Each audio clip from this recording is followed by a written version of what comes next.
Hello students and good morning all of you बच्चों।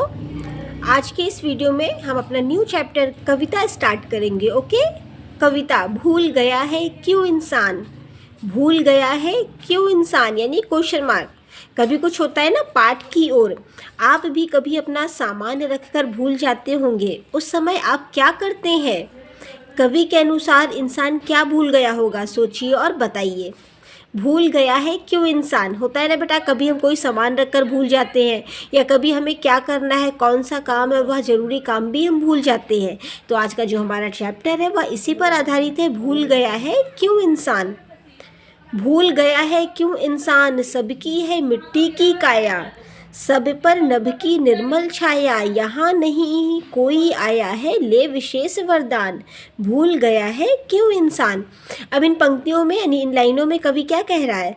भूल गया है क्यों इंसान, सबकी है मिट्टी की काया। काया यानी तन और शरीर। अब यहाँ पे कवि क्या बोलता है कि सभी लोग तो सभी की काया यानी सबका शरीर सबका तन तो मिट्टी से ही बना हुआ है, फिर भी भूल गया है क्यों इंसान। फिर भी इंसान क्यों एक दूसरे को भूल गया है। सब पर नभ की निर्मल छाया, यहाँ नहीं कोई आया ले विशेष वरदान। इस धरती पर जो भी व्यक्ति जन्म लिया है वह कोई विशेष वरदान नहीं लेकर आया है और सभी पर निर्मल की यानी आकाश की साफ और स्वच्छ छाया है। फिर भी सभी व्यक्ति एक दूसरे को क्यों भूल गए हैं? ऐसा क्या हो गया है कि इंसान इंसान को भूल गया है। धरती ने मानव उपजाए, मानव ने ही देश बनाए, बहु देशों में बसी हुई है एक धरा संतान, भूल गया है क्यों इंसान। अब यहाँ पर कवि क्या बोल रहा है कि धरती ने ही, इस धरती में सभी मानव पैदा हुए हैं, मानव ने ही देश बनाए यानी हम सब ने मिलकर ही देश बनाए यानी देश का निर्माण किया है। बहु देशों में बसी हुई है एक धरा संतान, और सभी देशों में इस धरती के बच्चे हैं। फिर भी इंसान एक दूसरे को क्यों भूल गया। यानी हमारे जितने भी देश हैं, चाहे वो कोई भी देश हो, सब देशों में ही इस मानव के ही बच्चे हैं यानी इस धरती की ही संतान है। धरती की संतान यानी बेटा जो इस धरती पर पैदा हुआ है। फिर भी इंसान एक दूसरे को क्यों भूल गया है।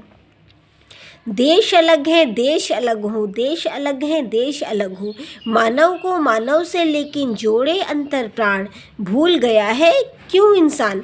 अब यहाँ पर क्या बोला जा रहा? देश अलग है देश अलग हो यानी वेश अलग है, वेश अलग है देश अलग हो। भले हमारी वेशभूषा अलग है, हमारा पहनावा अलग है, हमारा देश एक दूसरे से अलग है यानी अलग अलग पहनावा होते हुए भी, अलग अलग देश के वासी होते हुए भी, मानव को मानव से जोड़े अंतर प्राण, जो हमारा मन है वह एक दूसरे से जुड़ा हुआ है यानी मानव को मानव से जोड़े रखा है। क्योंकि तुम भी मानव और मैं भी मानव यानी हम सब में इंसानियत को जो एक जज्बा है वो हमारे अंतर मन को एक दूसरे से जोड़ा हुआ है। फिर भी इंसान एक दूसरे को क्यों भूल गया है। भूल गया है क्यों इंसान एक दूसरे को। आखिर ऐसा क्या हो गया है कि इंसान एक दूसरे को भूल गया है। भले ही हमारी वेशभूषा अलग हो, हमारा देश अलग हो, हमारा रहन सहन अलग हो, फिर भी हम हैं तो मानव, जो हम लोगों को एक दूसरे को अंतर्मन से जोड़ा हुआ है, जो एक दूसरे को हमारे ध्यान से जोड़ा हुआ है। फिर भी हम एक दूसरे को क्यों भूल गए। ऐसा क्या हो गया है कि एक दूसरे को इंसान भूल गया है। ओके स्टूडेंट्स, आज के इस चैप्टर में हमने फर्स्ट पैरा में यह पढ़ा कि कहा जा रहा है कि हम सभी की काया तो मिट्टी की है यानी हम सबका जो शरीर है वो मिट्टी से ही बना हुआ है और हम सभी के ऊपर आकाश की निर्मल स्वच्छ छाया है। इस धरती पर कोई भी विशेष वरदान लेकर नहीं आया है, इसके बाद भी हम एक दूसरे को क्यों भूल गए। ऐसा क्या हो गया है कि हमें अहम की भावना आ गई, हमें लगता है हम ही सब कुछ है, हम ही सर्वोच्च है। हम एक दूसरे को क्यों भूलते जा रहे हैं। धरती ने मानव उपजाए, मानव ने ही देश बनाए, बहु देशों में बसी हुई है एक धरा संतान, भूल गया है क्यों इंसान। यानी धरती ने ही मानव उपजाए यानी धरती ने ही एक दूसरे को यहाँ पे पैदा किया है, मानव ने ही देश बनाए यानी मानव ने ही देश बनाए, हम लोगों से ही देश बना हुआ है। बहु देशों में बसी हुई है एक धरा संतान, और बहु देशों में भी यानी एक ही धरती के हम लोग हैं, फिर भी हम एक दूसरे को क्यों भूल गए हैं। थर्ड पैरा में बोला जा रहा है कि भले ही हमारी वेशभूषा अलग हो, भले ही हमारा देश अलग हो, लेकिन फिर भी हम मानव एक दूसरे के अंतर्मन से जुड़े हुए हैं। फिर भी हम एक दूसरे को क्यों भूल गए। ऐसा क्या हो गया है कि हम एक दूसरे को भूलते जा रहे हैं। ओके स्टूडेंट्स, इसी कविता से संबंधित हम लेट्स ट्राई वन आओ करें फर्स्ट करेंगे। उचित विकल्प चुनकर सही का चिन्ह लगाइए। सभी पर किसकी छाया है? किसकी छाया है? आप बताओ, नभ की है, घर की है कि पेड़ पौधों की है?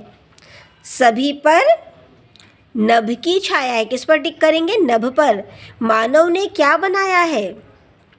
धरती बनाई है, गगन बनाया या देश बनाया है? क्या बनाया है मानव ने? मानव ने देश बनाया है। ओके स्टूडेंट्स, किस पे टिक करेंगे?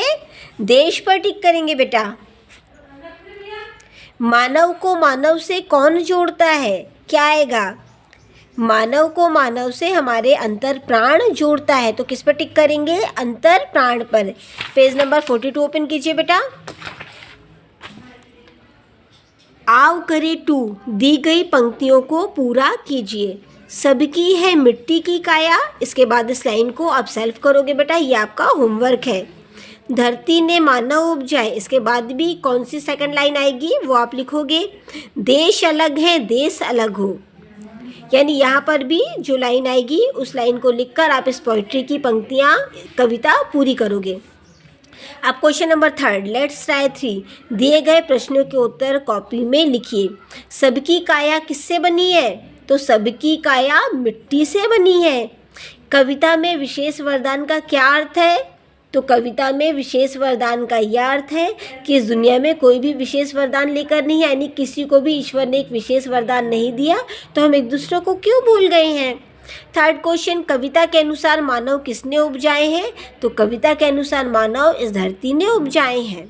धरती के सभी लोग कहाँ बसे हुए हैं?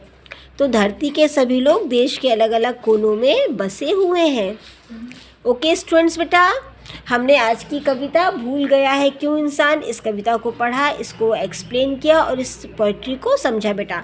हमने let's try 1 multiple choice question भी किए। लेट्स ट्राई 2 कविता की पंक्तियों को पूरा कीजिए, इसको भी कंप्लीट कर लिया बेटा। और आओ करें 3 दिए गए प्रश्नों के उत्तर कॉपी में लिखिए। इन क्वेश्चन आंसर को भी मैंने आपको ओरली बता दिया है। ओके स्टूडेंट्स, मैंने ओरली आपको सेंड कर दिया बेटा, बता दिया। अब इसकी पिक मैं आपके व्हाट्सएप ग्रुप पे सेंड कर दूंगी बेटा। इसका प्रीवियस चैप्टर शायद उसके लेट्स ट्राई 3 क्वेश्चन आंसर रहेगा बेटा। आज के इस वीडियो में मैं उसकी पिक आज बेटा उसकी पिक भी मैं सेंड कर दूंगी। सो आप सारा वर्क कंप्लीट कर लेना बेटा। अपना नेक्स्ट चैप्टर हम हमारे नेक्स्ट वीडियो में कंटिन्यू करेंगे। Okay students and good day बेटा। Okay students, okay.